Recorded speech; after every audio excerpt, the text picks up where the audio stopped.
नमस्कार बच्चों।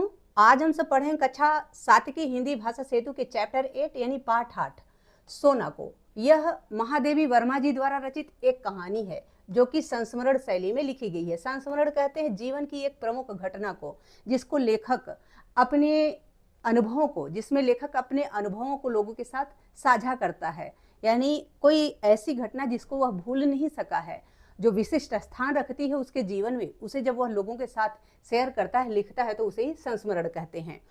प्रस्तुत कहानी प्रसिद्ध लेखिका महादेवी वर्मा द्वारा संस्मरण शैली में लिखी गई है, यानी एक घटना के रूप में लिखी गई है। महादेवी वर्मा ने कई पशु पक्षी पाले हुए थे, यानी उन्हें पशु पक्षियों को पालने का बड़ा शौक था। वे उनसे अपनी संतान की तरह प्रेम करती थी। पशु पक्षियों से महादेवी वर्मा जी संतान की भांति प्रेम करती थी। पशु पक्षी भी मनुष्यों के प्रति संवेदनाएं रखते हैं, यानी उनके अंदर भी संवेदनाएं होती हैं मनुष्यों के लिए। उनके हाव भाव उनका प्रेम प्रदर्शित करते हैं, यह हमें इस कहानी द्वारा ज्ञात होता है। यानी जो पशु पक्षी होते हैं उनके हाव भाव हमें बताते हैं कि वे हमसे कितना प्रेम करते हैं। तो यह बात हमें इस कहानी के माध्यम से पता चलने वाली है।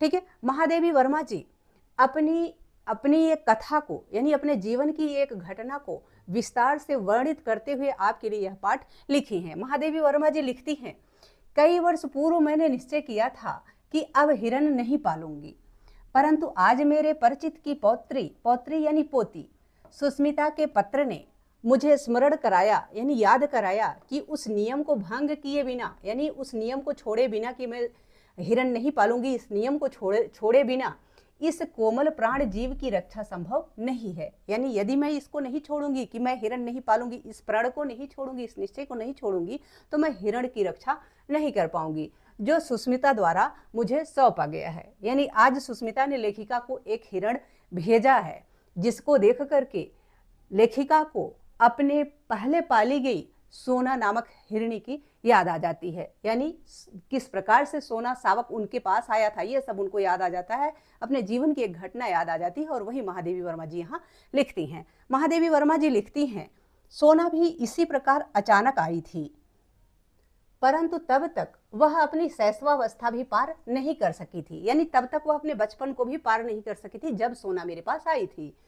सुनहरे रंग के रेशमी लच्छों की गांठ के समान उसका कोमल लघु शरीर था। उसका कोमल शरीर बहुत छोटा था, छोटा मुंह और बड़ी बड़ी पानीदार आंखें, सब उसके सरल शिशु रूप से इतने प्रभावित हुए कि किसी चंपक वर्णा रूपसी के लिए उपयुक्त सोना, सुवर्णा, स्वर्णलेखा आदि नाम उसका परिचय बन गए। चंपक वर्णा रूपसी कहते हैं किसी गोरी स्त्री को। तो जिस प्रकार कोई किसी गोरी स्त्री को सोना, सुवर्णा इस प्रकार से कह देता है, वैसे ही लोग उस हिरण साविका के लिए, हिरण सावक के लिए सोना नाम रखे। कोई सोना रखा, कोई सुवर्ण, कोई स्वर्ण लिखा, जो भी जिसको अच्छा लगा वही कह के वह उसको पुकारने लगा। आगे उसकी कथा लिखी गई है, परंतु उस बेचारे हिरण सावक की कथा तो मिट्टी की ऐसी व्यथा कथा है। व्यथा यानी दुख भरी कथा, दुखी कथा है, दुख की कथा है, जिसे मनुष्य की निष्ठुरता गढ़ती है, यानी जिसे मनुष्य की कठोरता गढ़ती है या बनाती है। प्रशांत वनस्थली में अलस भाव से रोमंथन यानी चरता हुआ, रोमंथन करता हुआ यानी चरता हुआ मृग समूह शिकारियों की आहट से चौंक कर भागा। तब सोना की मां ने अपने नवजात शिशु को, जो कि भागने में असमर्थ था, यानी जो भाग नहीं सकता था, अपने शरीर की ओट में सुरक्षित रखने के प्रयास में प्राण दे दिए। यानी सोना की मां ने सोना की रक्षा के लिए अपने प्राणों को न्यौछावर कर दिया। वह उसको बचाती रही और वह खुद मर गई। ठीक है, पता नहीं दया अथवा कौतुक प्रियता के कारण, कौतुक प्रियता यानी कौतूहलवश, उत्साहवश किसी शिकारी ने मृत हिरणी के साथ उसके रक्त से सने शावक को जीवित उठा लाए। यानी पता नहीं प्रेम से, दया से, या फिर सिर्फ उत्सुकता के कारण उस मरी हुई हिरणी के साथ उसके बच्चे को भी कोई अपने घर उठा ले आया। उनमें से किसी के परिवार की सदै गृहिणी और बच्चों ने उसे पानी मिला दूध पिलाकर 2-4 दिन जीवित रखा। यानी जो शिकारी उसको अपने घर ले आया था, उसके परिवार की किसी सदै का अर्थ होता है दयावान, गृहिणी यानी घर की स्त्री या बच्चों ने उसे दूध में पानी मिलाकर 2-4 दिन जीवित रखा था। फिर सुस्मिता के समान किसी बालिका को मेरा स्मरण हो आया, यानी मेरी याद आई, और वह उस शावक को मुमूर्ष अवस्था यानी बेहोशी की हालत में, मूर्छित अवस्था में मेरे पास ले आई। उसके बचने की आशा धूमिल थी, यानी बहुत कम थी, परंतु मैंने उसे स्वीकार कर लिया। स्निग्ध सुनहरे रंग के कारण सब उसे सोना कहने लगे। स्निग्ध यानी चिकने, कोमल, सुनहरे रंग के कारण लोग उसे सोना कहने लगे। दूध पिलाने की शीशी, ग्लूकोज, बकरी का दूध आदि सब कुछ एकत्र कर उसे पालने का कठिन अनुष्ठान आरंभ हुआ। उसका मुख इतना छोटा था कि उसमें शीशी का निप्पल समाता ही नहीं था। उस पर उसे पीना भी नहीं आता था, यानी उसका मुख इतना छोटा था, इतनी छोटी थी कि उसको दूध पीना नहीं आता था। निप्पल, जो शीशी में निप्पल लगाया गया था, वह उसको भी पकड़ना नहीं जानती थी, वह उसके मुंह में समाता भी नहीं था। फिर धीरे धीरे उसे पीना ही नहीं, दूध की बोतल पहचानना भी आ गया। यानी धीरे धीरे जब वही उसके एक माध्यम बन गया खाने पीने का, तो वह सिर्फ पीना ही नहीं सीखी, बल्कि उस दूध की बोतल को भी पहचानने लगी कि इसी में मेरे खाने का दूध आ रहा है, मेरे पीने के लिए दूध आ रहा है, मेरे खाने का सामान आ रहा है। आगे महादेवी वर्मा जी लिखती हैं कि उसने रात में मेरे पलंग के पाए से सटकर बैठना सीख लिया था, पर वहां गंदा न करने की आदत कुछ दिनों के अभ्यास से पड़ सकी। यानी वो बैठना मेरे पास, रात में मेरे पलंग के पास बैठना सीख ली थी, और फिर वहां गंदगी न करना थोड़े दिन के अभ्यास के बाद वह सीख गई। विद्यालय और छात्रावास की विद्यार्थिनियों के निकट पहले वह कौतुक का कारण रही। पहले तो वह उत्साह का कारण थी, कौतुक यानी उत्साह का कारण थी, एक कौतूहल का कारण थी, मनोरंजन का कारण थी। परंतु कुछ दिन बीत जाने पर वह उनकी ऐसी प्रिय साथिन बन गई, यानी ऐसी प्रिय सहेली बन गई कि जिसके बिना उनका किसी काम में मन नहीं लगता था। यानी हर कोई पहले सोना के पास जाता, उससे मिलता, उसके बाद दूसरा कार्य करता था। दूध पीकर और भीगे चने खाकर सोना कुछ देर कंपाउंड में चारों पैरों को संतुलित कर चौकड़ी भरती, फिर वह छात्रावास पहुंचती और प्रत्येक कमरे का भीतर बाहर निरीक्षण करती। सवेरे छात्रावास में विचित्र सी क्रियाशीलता रहती, यानी एक तरह तरह की एक क्रियाशीलता बनी रहती थी, एक कार्य प्रणाली बन गई थी। सोना के पहुंचने पर उनके विविध कर्म संकुलता में एक नया काम और जुड़ जाता। यानी जब वह पहुंचती तो और बच्चों का एक नया काम जुड़ जाता।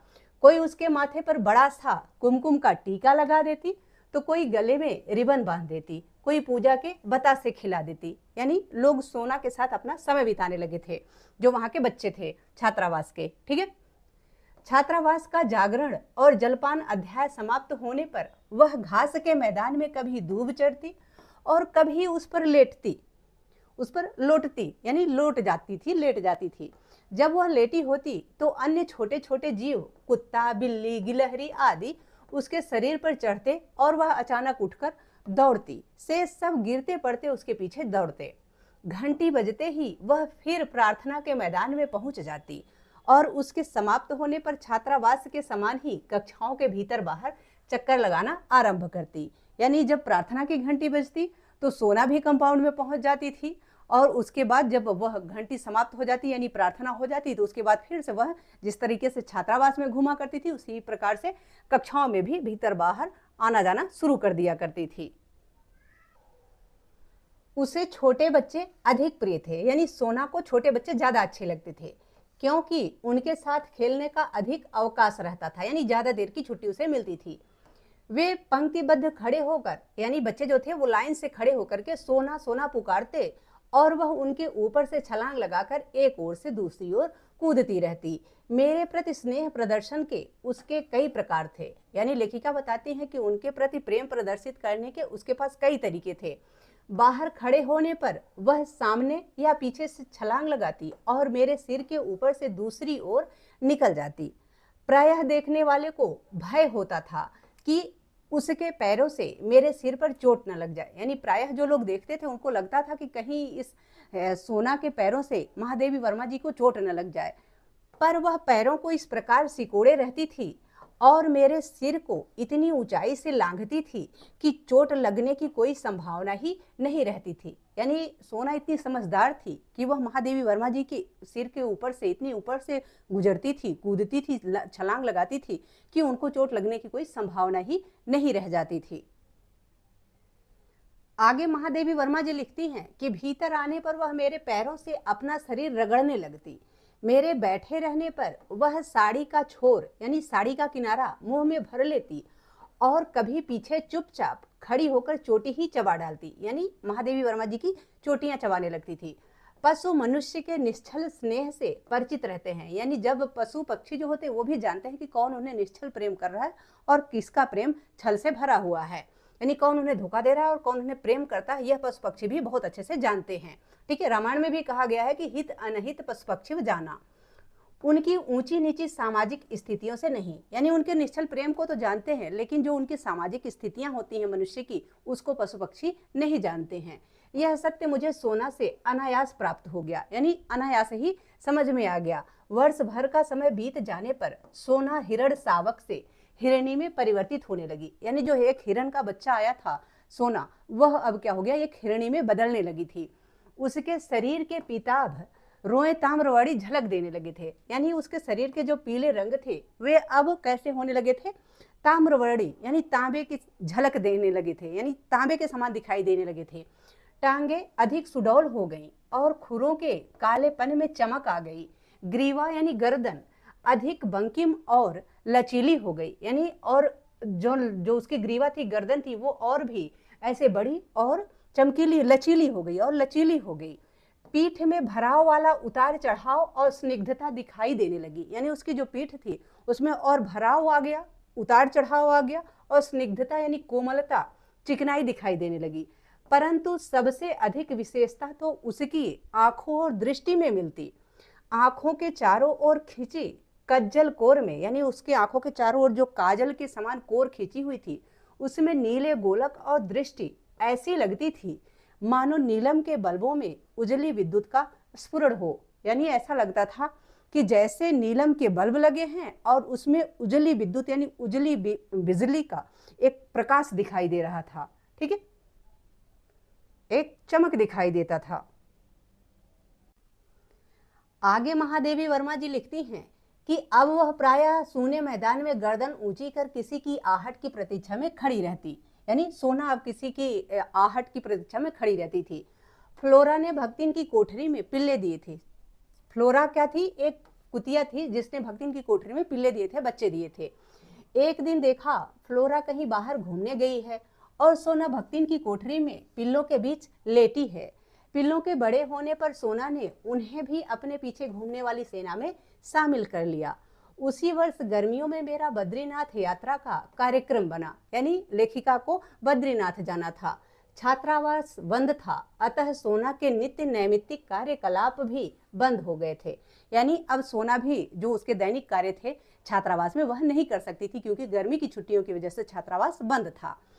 सोना की सहज चेतना में मेरी यात्रा जैसी स्थिति का बोध न था, न प्रत्यावर्तन का, यानी जो सोना थी उसकी सरलता, जो उसकी सोच थी उसमें यह नहीं थी, ऐसी स्थिति नहीं थी कि वह जान सके कि महादेवी वर्मा जी कहीं बाहर जा रही हैं यात्रा पर और वह लौट कर भी आएंगी, यानी जाने आने के विषय में वह नहीं समझ सकती थी कि कोई कहीं जाएगा, महादेवी वर्मा जी कहीं जा रही हैं तो वापस भी आ जाएंगी, ऐसा वह नहीं समझ सकती थी। इसी से उसकी निराश जिज्ञासा और विस्मय का अनुमान मेरे लिए सहज था, यानी इसी से वह कितने निराश होती और उसके जानने की इच्छा कितनी अधिक रहती, वह कितनी आश्चर्यचकित रहती कि मैं कहाँ गई हूँ, इसका अनुमान लगा पाना मेरे लिए बहुत सरल था, सहज था। आगे महादेवी वर्मा जी लिखती हैं कि पैदल जाने आने के निश्चय के कारण बद्रीनाथ की यात्रा में ग्रीष्मावकाश समाप्त हो गया, यानी गर्मी की छुट्टियां समाप्त हो गई।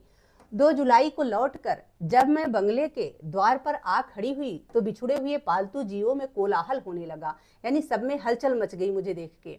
गोधूली कूद कर कंधे पर आ बैठी, यानी जो गोधूली थी ये भी कोई जानवर थी जो कि उनके कंधे पर आकर बैठ गई। हेमंत बसंत मेरे चारों ओर परिक्रमा करके हर्ष ध्वनियों से मेरा स्वागत करने लगे, पर मेरी दृष्टि सोना को खोजने लगी। क्यों वह अपना उल्लास यानी अपनी खुशी व्यक्त करने के लिए मेरे ऊपर से छलांग नहीं लगाती? सोना कहाँ है पूछने पर माली आंखें पोंछने लगा और चपरासी चौकीदार एक दूसरे का मुख देखने लगे, यानी जब महादेवी वर्मा जी को सोना नहीं दिखी तो उन्होंने उसको पूछा कि सोना कहाँ है, तो चपरासी जो माली था वो अपनी आंखें पोंछने लगा, यानी उसके आंखों में आंसू आ गए, और जो चपरासी चौकीदार थे वो सब एक दूसरे का मुंह देखने लगे। वे लोग आने के साथ ही मुझे कोई दुखद समाचार नहीं देना चाहते थे, यानी लोग बताना नहीं चाहते थे कि सोना अब इस दुनिया में नहीं है, परंतु माली की भावुकता ने बिना बोले ही उसे दे डाला। यानी माली जब रोने लगा, उसकी आंख में आंसू आ गए, तो महादेवी जी सहज ही समझ गई कि निश्चित रूप से सोना के साथ कुछ गलत हो गया है। ज्ञात हुआ कि छात्रावास के सन्नाटे और फ्लोरा तथा मेरे अभाव के कारण सोना इतनी अस्थिर हो गई थी, यानी इतनी बेचैन हो गई थी कि इधर उधर कुछ खोजती सी वह प्रायः कंपाउंड से बाहर निकल जाती थी। यानी वह यह भी नहीं जानती थी कि महादेवी वर्मा जी कहाँ गई हैं, क्यों नहीं दिख रही हैं, फ्लोरा कहाँ गई है, नहीं दिख रही है। तो इस वजह से वह बहुत परेशान रहती थी, और परेशानी में वह क्या करती थी कि कंपाउंड से बाहर भी चली जाया करती थी। इतनी बड़ी हिरणी को पालने वाले तो कम थे, परंतु उसे खाद्य और स्वाद प्राप्त करने के इच्छुक व्यक्तियों का बाहुल्य था, यानी अधिकता थी। यानी यदि वह हिरणी कंपाउंड से बाहर चली जाती तो उसको पालने वाले तो कोई नहीं थे, बहुत कम लोग थे, लेकिन उसको खाने वाले, उसको पाने वाले बहुत सारे लोग थे। यानी उसको पाना चाहने वाले भी बहुत थे और उसको खाने वाले भी बहुत थे मार के, लेकिन उसको पालने वाले लोग नहीं थे। इसी आशंका से माली ने उसे मैदान में एक लंबी रस्सी से बांधना आरंभ कर दिया था। यानी जब गर्मियों की छुट्टी थी तो कहीं कोई उसको उठा न ले जाए, कहीं कोई सोना को मार न दे, इसी डर से माली उसको रस्सी से बांधने लगा था। एक दिन न जाने किस स्तब्धता यानी निराशा की स्थिति में बंधन की सीमा भूलकर वह बहुत ऊंचाई तक उछली और रस्सी के कारण मुख के बल धरती पर आ गिरी। वही उसकी अंतिम सांस और उछाल थी। यानी एक दिन न जाने किस कारण, यानी उसका कोई पता नहीं कि वह किस कारण यह भूल गई कि वह रस्सी में बंधी हुई है, और उसने बहुत ऊंची उछाल लगा दी, और फिर वह रस्सी में बंधे होने के कारण वापस से मुंह के बल धरती पर गिर गई, जिसकी वजह से उसकी सांसें टूट गई, अर्थात उसकी मृत्यु हो गई। सब उस सुनहले रेशम की गठरी के शरीर को गंगा में प्रवाहित कराए, यानी गंगा में बहा आए, और इस प्रकार किसी निर्जन यानी सुनसान वन में जन्मी और जनसंकुलता में पली, यानी भीड़ भाड़ में पली, लोगों की भीड़ भाड़ में पली सोना की करुण कथा का अंत हुआ। यानी अब सोना की समाप्ति हो गई, उसकी मृत्यु हो गई। यह सुनकर, यानी ये सारी घटना सुनकर मैंने निश्चय किया था, यानी महादेवी वर्मा जी ने निश्चय किया था कि हिरण नहीं पालूंगी, पर संयोग से फिर हिरण ही पालना पड़ रहा है। यानी आज महादेवी वर्मा जी के पास सुस्मिता का पत्र आया है एक हिरण बच्चे को पालने के लिए, हिरण शावक को पालने के लिए, तो फिर से उन्हें हिरण पालना पड़ रहा है, जबकि सोना की मृत्यु के पश्चात उन्होंने सोचा था कि अब मैं हिरण नहीं पालूंगी। ऐसा महादेवी वर्मा जी अपनी जीवन की एक घटना का वर्णन करते हुए यहाँ लिखती हैं पाठ में। ठीक है। जीवन मूल्य, यानी जीवन का मूल्य, पशु पक्षियों के साथ प्रेम का व्यवहार करना चाहिए, हिंसा का नहीं, उनमें भी भावनाएं होती हैं। यानी हमें पशु पक्षियों से प्रेम करना चाहिए, क्योंकि उनमें भी भावनाएं होती हैं, प्रेम होता है, वो भी अपना प्रेम प्रदर्शित करते हैं हमारे प्रति, इसलिए हमें उनसे घृणा नहीं करनी चाहिए, उनको मारना नहीं चाहिए, नुकसान नहीं पहुंचाना चाहिए, बल्कि उनके साथ प्रेम का व्यवहार करना चाहिए। ठीक है। आगे यहाँ पाठ से संबंधित शब्दार्थ दिया गया है, तो आप इसको यहाँ से नोट करें, शब्दार्थ को सारा यहाँ से नोट कर लें। आगे अभ्यास प्रश्न है, बोध और विचार, कुछ बताइए। आपसे कहा गया है कि अब तक आपने पाठ में जो पढ़ा उसके आधार पर कुछ बताइए। पहला प्रश्न है, सोना कौन थी? तो सोना हरिण शावक थी, यानी हिरण का बच्चा थी, जो कि बाद में एक हिरणी बनी। दूसरा प्रश्न है, सोना को महादेवी जी के पास कौन लाया था? तो सोना को महादेवी जी के पास एक बालिका लेकर आई थी। तीसरा प्रश्न है, सोना के पालन अनुष्ठान के लिए क्या क्या तैयारी की गई? तो सोना के पालन अनुष्ठान के लिए दूध पिलाने की शीशी लाई गई, ग्लूकोज तथा बकरी का दूध आदि इकट्ठा किया गया। चौथा प्रश्न है, सोना छात्रावास में क्या करती थी? तो सोना छात्रावास में प्रत्येक कमरे का भीतर बाहर निरीक्षण किया करती थी। पांचवा प्रश्न है, सोना बच्चों के साथ कैसे खेलती थी? तो बच्चे पंक्तिबद्ध खड़े होकर सोना सोना पुकारते और वह उनके ऊपर से छलांग लगाकर एक ओर से दूसरी ओर कूदती रहती थी। इसी प्रकार से वह बच्चों के साथ खेलती थी। आगे है बहुविकल्पीय प्रश्न, यानी विकल्प दिए गए हैं, जो सही विकल्प है वही आपको चुनने के लिए कहा गया है कि सही विकल्प चुने। पहला प्रश्न है, वनस्थली में मृग समूह चौंक कर क्यों भागा?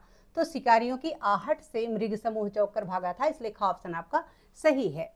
दूसरा प्रश्न है, सोना सुबह क्या खाती थी? तो सोना सुबह दूध और भीगे चने खाती थी, इसलिए ख ऑप्शन आपका सही है। तीसरा प्रश्न है, सोना की सेना में नए मेहमान कौन थे? तो सोना की सेना में नए मेहमान जो थे वो थे फ्लोरा के पिल्ले, इसलिए ग ऑप्शन आपका सही है। चौथा प्रश्न है लेखिका यात्रा के लिए कहाँ गई थी? तो लेखिका यात्रा के लिए बद्रीनाथ गई थी, इसलिए का ऑप्शन आपका सही है।